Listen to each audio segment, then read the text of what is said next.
Hello everybody and welcome back to Screen Stars. I'm here today to bring you my review for Creed 2, the 2018 sequel to the first film that was released in 2015, and once again stars Michael B. Jordan as Adonis Creed, Sylvester Stallone as Rocky Balboa, we have Tessa Thompson returning as Bianca, we have Dolph Lundgren returning to the series as the legendary Ivan Drago, and we have Florian Munteanu as Viktor Drago, playing his son. And Ryan Coogler did not return to direct this time, and we have this film directed by Stephen Capel Jr. Now then, hands up those of us amongst who thought that the Creed film was going to work. I definitely didn't. I remember when that film was announced, I thought, what a tragic mistake this is. A terrible attempt to hold on to the Rocky franchise, and I was really worried. And then it was released and I was absolutely blown away by that film. I thought Creed was outstanding. Took the films right back to its roots. Stallone got an Oscar nod, and I think he was robbed from winning the Oscar. I personally think he deserved it, and it was just an outstanding film. So I was delighted to hear that Creed 2 was being made, and excited as a schoolboy when I heard that Ivan Drago was returning to the franchise, where Creed would be fighting Ivan Drago's son. I was really excited, but a little bit anxious once again.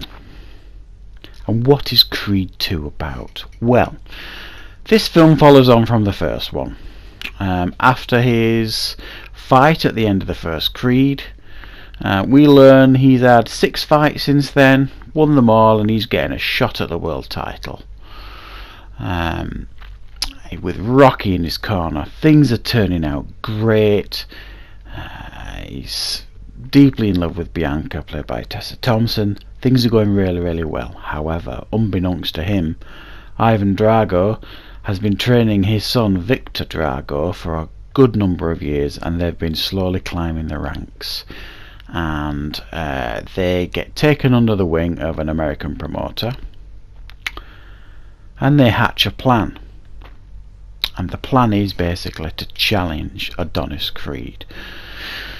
On the back of the emotions of Ivan Drago killing his father, Apollo Creed, they use that to promote the fight, and they use that hook to get Michael B. Jordan's Adonis Creed interested in the fight. However, it doesn't work on Rocky, and he's not on board with it at all, and he thinks he's making a terrible mistake.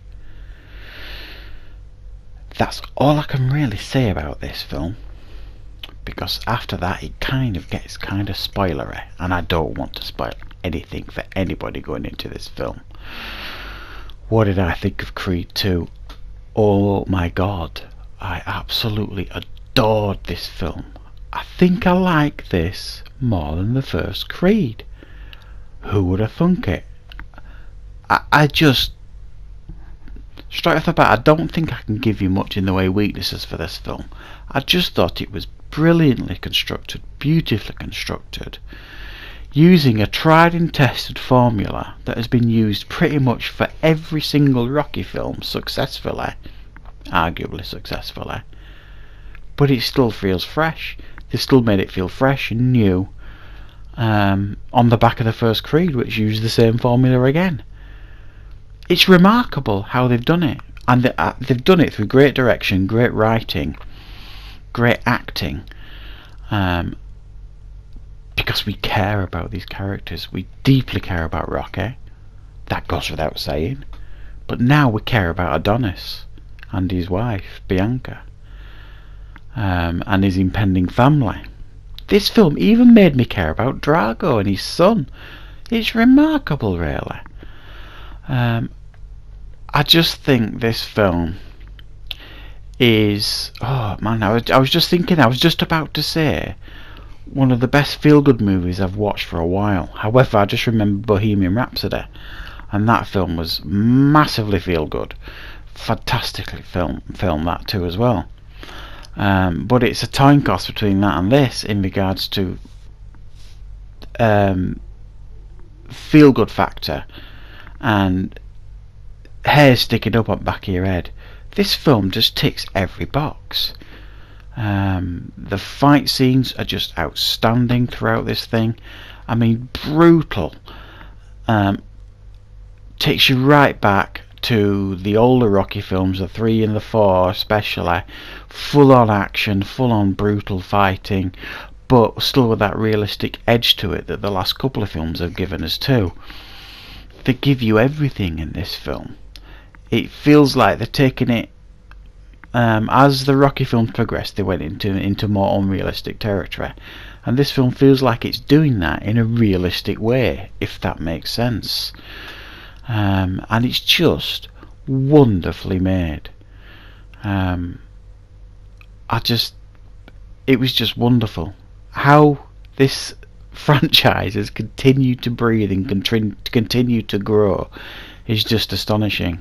And the scenes between Rocky and Drago, you could argue there weren't enough of them, but there's a great scene between the two of them, that rivals the scene between Al Pacino and Robert De Niro in Heat, when they sat across the table to each other. There's a similar scene in this between Drago and Rocky that you hinted at in the trailer. That it was 30 years in the making. It was just brilliant. I loved it, and I was completely on the edge of my seat. But what was so good about this as well, it wasn't all one-way traffic. This wasn't all Adonis and Rocky, taking out the evil bad guys. You really felt the plight of Ivan Drago, and you felt his need to make his son a success, to hide his own insecurities and his own failures.